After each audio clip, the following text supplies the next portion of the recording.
Sveicināti Eirobusiņā! Šovakar runāsim par to, vai Eiropas Savienība ceļ vai nogalina latgaliešu nacionālo pašlepnumu, šo sajūtu par to, ka viņi ir savrupi ar savu valodu, kultūru un identitāti. Katrā ziņā, ja runā par Eiropas naudu, tad izrādās treknie gadi no Eiropas tikai tagad Latgalē sākoties. Un arī vizuāli to šeit Rēzeknē var labi redzēt. Būvlaukums pilsētā šovasar ir gandrīz visur, un tas viss par Eiropas naudu. Es tepat atbrīvošanas saļajā dzīvoju. Ui, tad gan jums ir grūti paciest visus šitos remontdarbus. Nekas nav grūti, nekas. Es priecājos, ka būs viss kārtībā un būs labi un skaisti. Mūsu Rēzekne būs laba. Jā, tur bija šausmīgas bedres un visi lādējās, kad brauca. Šī ir svarīgākā lieta, kas būtu par Eiropas naudu jādara Rēzeknē.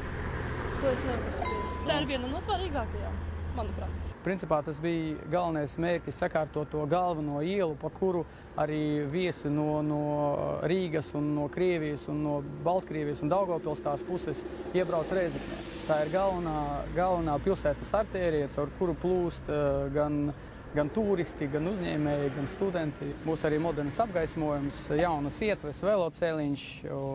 Un faktiski visas komunikācijas, kas šķērso atbrīvošanas aleju, tiks arī nomainītas, lai pēc iespējas ilgāku laiku atbrīvošanas aleju nevajadzētu vispār aiztikt.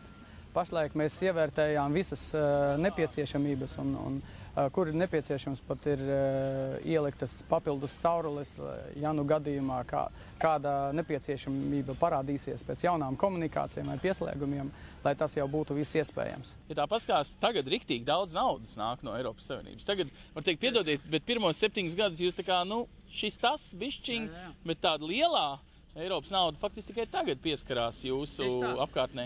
Faktiski situācija pilsētā bija tāda, ka mēs ilgākus laikus nodarbojamies ar plānošanu, ar projektēšanas darbiem, un tikai tagad mēs esam gatavi to reālo naudu apgūt. Protams, mēs saprotam, ka Eiropas naudu pieplūdums varētu arī samazināties, jo mēs pašlaik izmantojam pilsētvides programmu, kura beigsies 12. gadā, un mēs jau, kā Rēzeknes pilsētas doma, izņēmām mūsu kvotu, un mēs plānojam visus projektus pabeigt līdz tam 12. gadam, un gaidīsim tad nākamo Eiropas fondu vilni, kas varētu arī skart arī Rēzekni. Cik gados jūsuprāt to var dabūt gatavu? Tā, lai ventspilnieki elpo jūsu putekļus, nevis šobrīd, kā izskatās jūs viņējos. Protams, viss atkarīgs ir no naudas daudzuma, kas tev ir pieejams un ko tu vari par šo naudu izdarīt. Bet, teiksim, ja mēs uz nākošo periodu, piemēram, doma ir tāda, ka varētu ieviest reģionālu programmu, nevis plānot nozaru griezumā, bet ieviest reģionālu programmu, tad es domāju, ka kaut kādos 7-10 gados, protams, ka varētu uztaisīt tās pamatlietas, kas būtu nepieciešamas, lai tālāk mēs jau uz šīm lietām ģenerētu papildus ienākumus un reģions straujāk attīstītos. Faktiski tas ir lielākais ceļu projekts, kas realizējas Rēzeknē.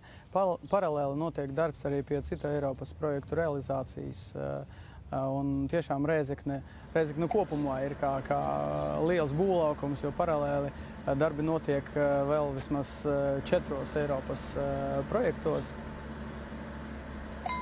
Viena lieta, kur es riktīgi pamanīju, kas Rēzeknē tagad notiek, ir šausmīgi daudz naudas un viss uzreiz, bet piedodiet, 7 gadus, kopš mēs dzīvojam Eiropā, tagad tā Eiropas nauda plūst uz Latgali. Jūs kā vietēji arī to jūtat, ka tagad, beidzot, es atvainojos, Latgalei pieskarās arī Eiropa? Varētu teikt tā, ka humanitārijā jomā es nevaru teikt, ka tie ir lieli naudas līdzekļi, bet atvērtība idejai, atbalsts tam, ko tu dari, un iespēja sevi apliecināt, ir sākusies uzreiz pēc iestāšanās Eiropas Savienībā. Tāpēc tas, kas notiek šobrīd uz ielām, es to izjūtu vienīgi kā varbūt šādu pārvietošanās diskomfortu, bet es to nejūtu uzreiz kā ļoti spēcīgu materiālu stimulu.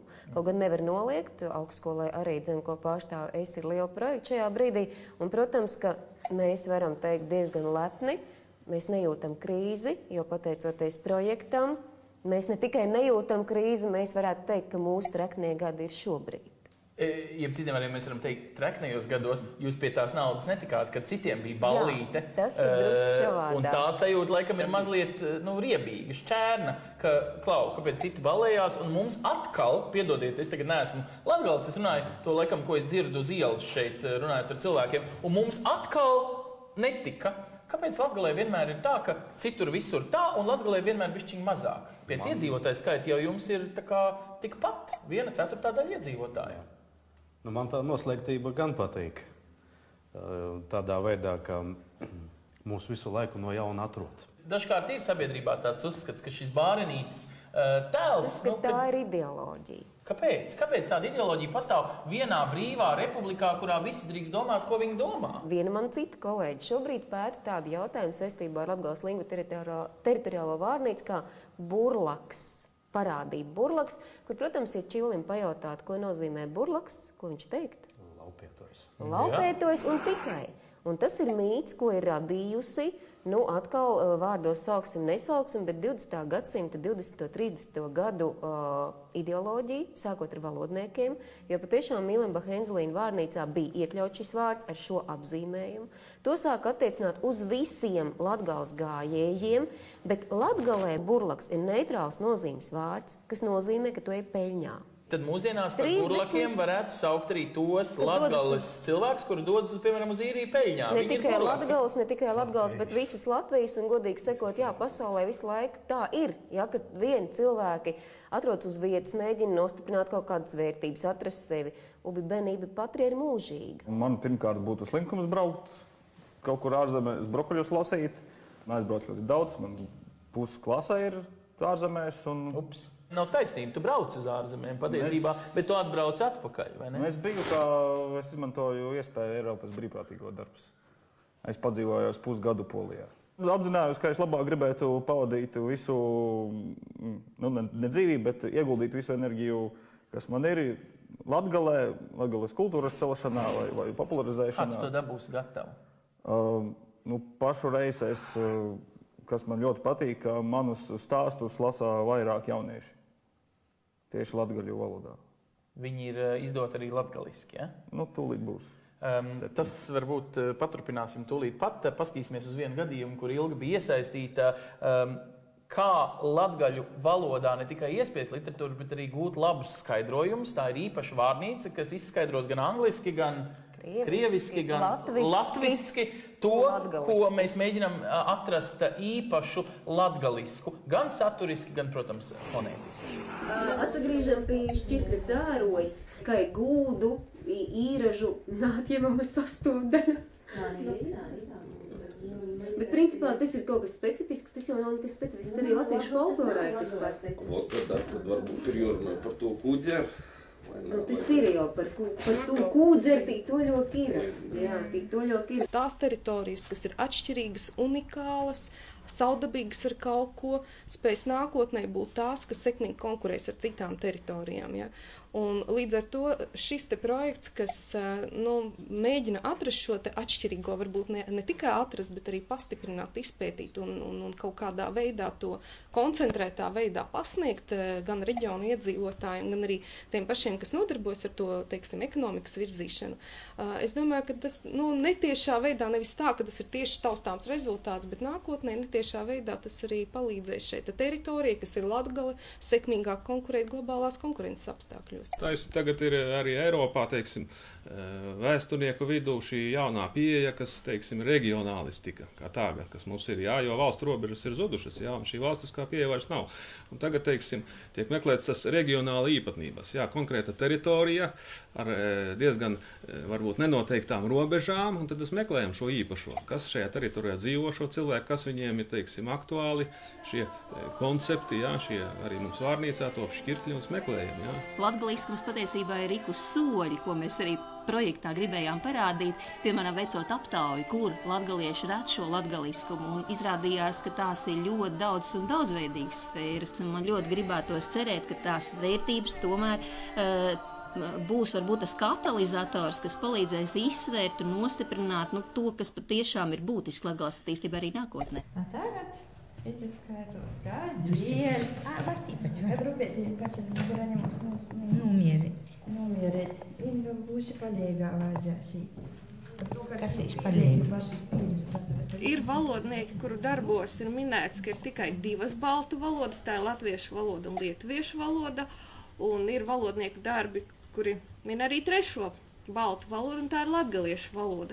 Un, protams, mēs mūsu augstskolās savos pētījumos uztaram domu, ka ir 3. baltu valoda, un tā ir latgaliešu valoda. Mēs esam ieviesuši arī jaunu tradīciju, tā ir latgaliešu valoda zinātniskai apritē. Proti, šie izdevumi ir latgaļu valodā. Jā. Faktiski tas piešķir kaut kādu jēgu, jā. Tas, ko mēs atklājam, jā, teiksim, paši sev, piesakām to cilvēkiem savu vārnīcu, jā, viņi tiks tulkot arī vairākās valodās, un tas piešķir nozīmi šai identitātei.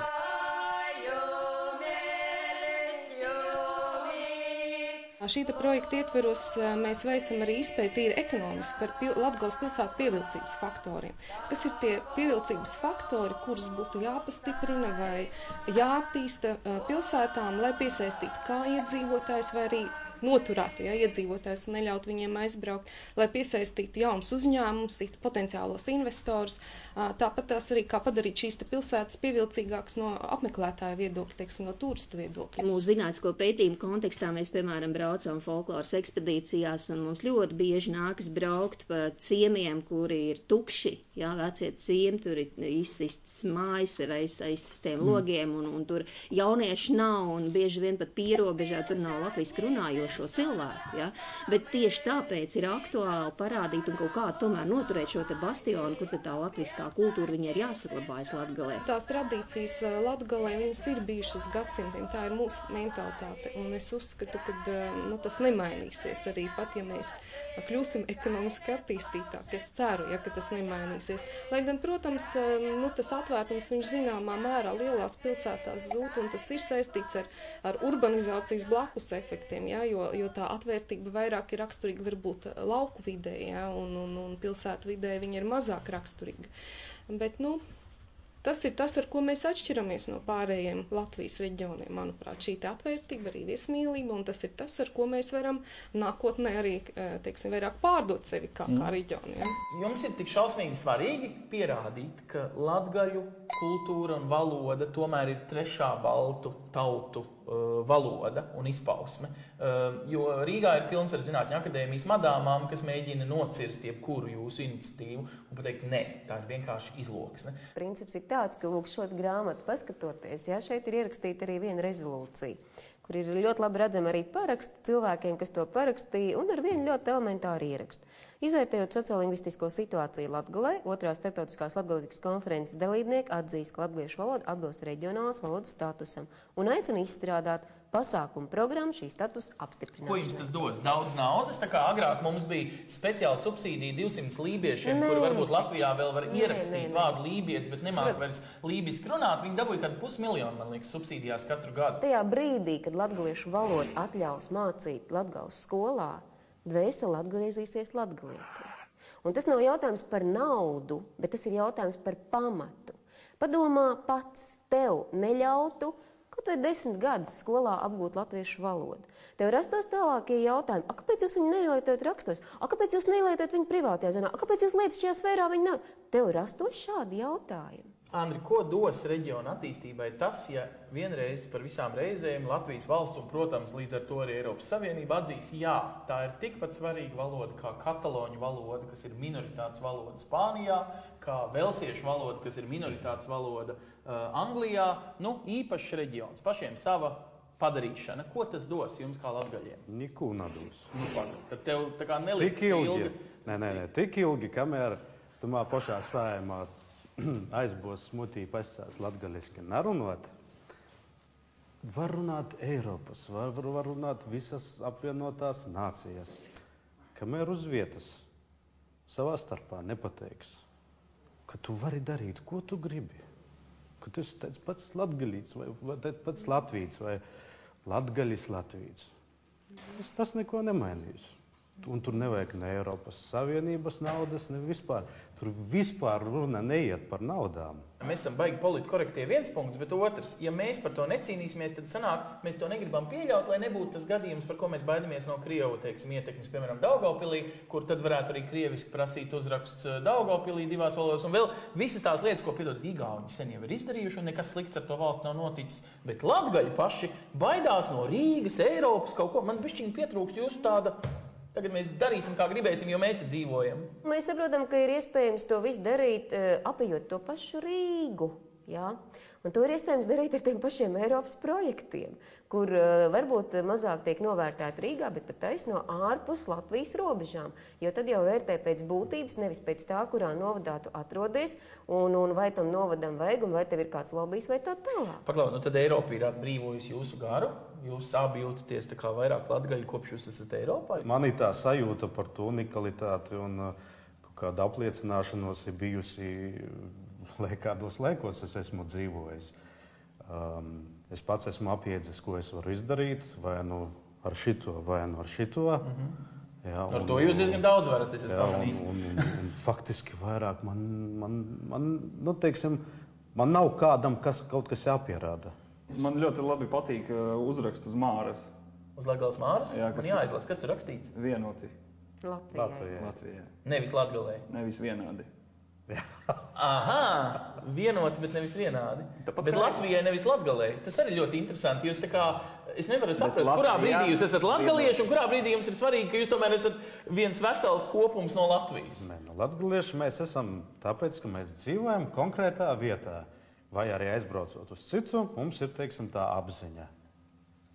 Mums ir dubultā pilsonība, ja tā var teikt. Nu, tad ko mēs varētu rakstīt? Jūs pasē latgalietis ar svītriņu latvietis? Tas ir individuāls jautājums katram, jā, bet ja mēs sākam runāt atkal par šo tīri zinātnisko pusi, tad izskaidrojums ir ļoti elementārs. Jā. Mums vienkārši vēsturiski drusku nav paveicies. Ar ko? Nav paveicies ar to, ka tajā brīdī, kad 16. gadsimtā sāk formēties nācija, mēs atrodamies drusku ārpusē. Bet tagad ir Eiropas Savienība, ir noformējusies Eiropas Savienība, un man gribētos dzirdēt, ka šis ir plaukstošākais reģions Eiropas Savienībā, ka viņš ir, kas jādara? Vēl nav. Kas ir jādara? Ļoti daudz lietas ir jādara, bet tās nav Latgales līmenī risināmas. Pirmais ir jādecentralizē Latvijas valdība. Tātad, kādu ministriju jūs gribat Rēzeknē? Nu, mēs gribētu pirmām kārtām... Latgaļu lietu ministriju. Kādu mēs gribam? Mēs gribētu Tāda ir bijusi. Jūras ministrija, ļoti laba doma. Tā mums ir viss nepieciešamāk. Bet ziniet, ko man šitas piemērs riktīgi uzvedināja domāt? Es parādīšu vēl vienu nenormāli lielu, ko Kārlis Ulmanis. Cik tur 1000 kvadrātmetru kultūras uztaisīja, protams, ļoti konkurējušā pilsētā Daugavpilī. Šogad, tas ir 15. maijā, apritēja 75 gadi, kad tika likts pamatakmens vienības namam. Un bija tāda ideja, kā Latgali pietuvināt Latvijai, savienot ar Latviju, neatdalīt Latgali no kopīgas Latvijas no visas. Un, mēs uzskatām, ka vienības nams vieno visas tautības, vieno cilvēkus. Tas ir labi, ka arī mēs cenšamies, pilsēta cenšas atjaunot šo ēku, šīs telpas vēsturiskā nozīmē. Arī tā fasādas renovācija un teritorijas ir sevišķi labiekārtošana, jo mēs saglabājam visu šo vēsturiskie brugi, jo tas svarīgi laikam, lai tas būtu. Remontējot vienības namu, atjaunojot veselu pilsētas vēsturiskā centra kvartālu. Tas vēsturiskais, teiksim, tā apmētums bija tehniski ļoti kritiskajā stāvoklī, kā to vajadzēja principā noņemt nost. Un faktiski, izmantojot to vēsturisko tehnoloģiju, mēs to tehnoloģiju faktiski atjaunojam, un pat tie paši materiāli, jā, mēs viņus vedam no Vācijas. Tāpat, kad 37. gadā manas sievas vecmāma, viņa pateica tā, ka agrāk, kad tika uzbūvēja šo māju, tā kā lielāka māja paša pilsētas centrā, un visi tādi staigāja apkārt māju un tad sarunāja savu starpā, ka šī māja ir debesu krāsa. Jo visi skaties tā kā no apakšas uz šo māju, tā kā augstceltne, jā, un tad mums bija tā doma atjaunot šo debesu krāsu, lai būtu tas, kaut kāds tāds interesants moments gan šīs mājas vēsture, gan arī pašu vēsturiskā centra vēsture.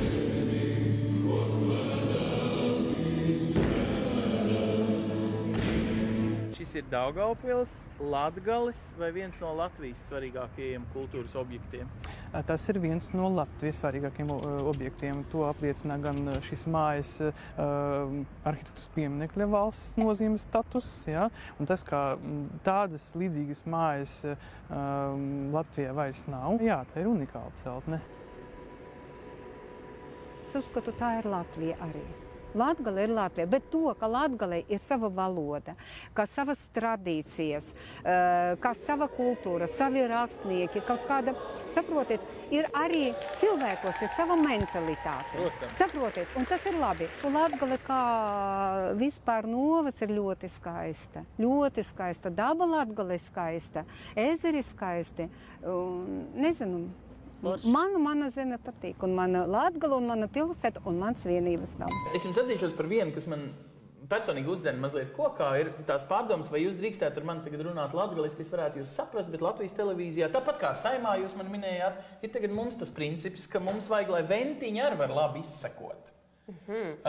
Šitais ir kaut kāds politkorektums, kas tieši nogalina to jūsu savrupoju, jums tā ir ok, ka tā, ka jūs runājat ar mani, jo es esmu čils, tad jūs runājat tīrā, skaidrā latviešu valodā, es pat nepateiktu, ka jūs esat no Rēzeknes. Un tad, kad jūs savā starpā te pirms ierakstu runājāt, tad jūs, es godīgi sakot, tas jūsu ātrums bija bišķi pāri priekš manis. Es tā, šito nesapratu, nākamo nesapratu. Nu, mēs varam paprovocēt un paeksperimentēt, kā tas būtu, ja mēs runātu tikai latgaliski, bet par ventiņiem runājot. Ar ventiņiem nav problēmu. 3x3 nometnī ir ventiņu līga, kas visiem vuicā kā izolētis pareizāk izmantot, un kad ventiņa līga runāja savus tekstus ventiņu mēlī, ja tikpat otri var runāt arī latgaliski. Ar viņiem problēma nav. Problēmas parasti ir ar normu. Par to, ka ir tā, ka tikko cilvēki tīk da normai, viņiem vienmēr vajag kādu komandēt. Un itamā brēdī te norma pīdar latviešu literārajai valodai. Labi, un kas notiek ar Latgali pašu, kad viņš aizbrauc uz Rīgu? Tad viņš pārvēršās par normu. Es viņu nevaru sazīmēt vairs Rīgā. 35. gadā parādās, es tikko lasu Svaigu Latgales skolu izdevumu tādu, ja? Un parādās tāds sauklis.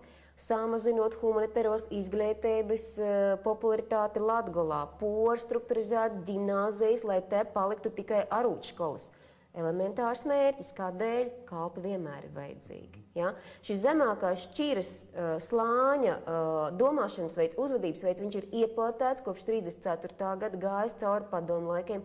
Un tu gribi, lai latgalietis elementāri vidusmēra latgalietis aizbraucot uz Rīgu, vai, pieņemsim, es aizbraucot uz Rīgu, uzreiz visu runāt latgals. Patiesībā mums tā kā tam vairākumam no Kurzemes, Zemgales un Vidzemes nav bišķiņ bail no jums. Vienkārši tāpēc, ka Latgalē ir īpašāka mentalitāte un plus vēl tas uzslāņojums ar polisko, krievisko, un tur rodas nacionālās drošības jautājumi un kaut kādi tādi, vai es varu pilnībā uzticēties cilvēkam. Tas ir iepotēts, teiksim, uzspiest, tas, ka tev jābūt tādam un tādam un tādam, un arī tās visas anekdotes, ka visi studenti brauc uz mājām, un varakļā nosāk visi latgaliski runāt.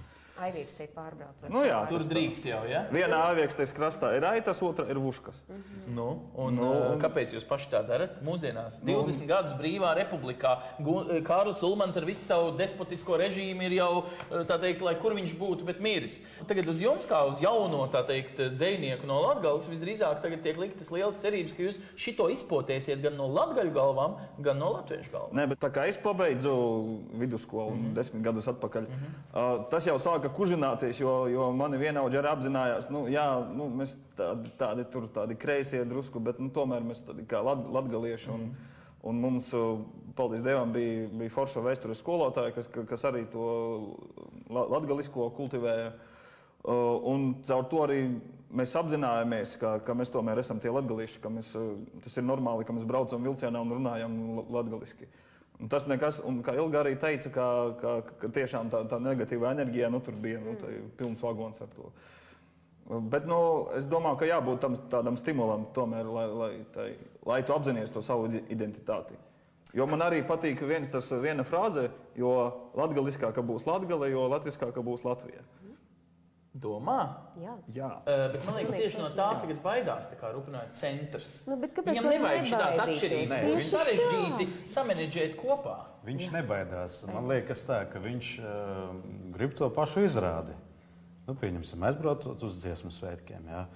Visi no rīta sabiedriskā transportā iekāp ar dziesmām.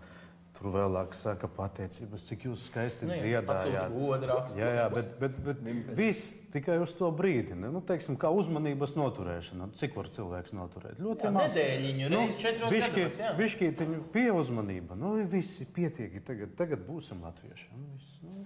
Bet jūs tā kā daļēji to pieņemat un daļēji pret to cīnāties. Es saprotu, kāpēc lai mēs to nepieņemtu, ja mēs pēc savas arī tautības esam latvieši, jo mūsu vārds ir līdz tai nācijai pamatā. Un ja mēs tagad, kad mēs dzīvojam bagātākajā pasaules daļā Eiropas Savienībā, domājam līdzīgās kategorijās, ka divas valodas un saurupas kultūras mums mazā skaistā, bet tomēr lepnā Latvijā ir par dārgu, tad man neliekas, ka kaut kas ar mums ir kārtībā. Nē, viss ir kārtībā, tikai lai pa mums aizmirst.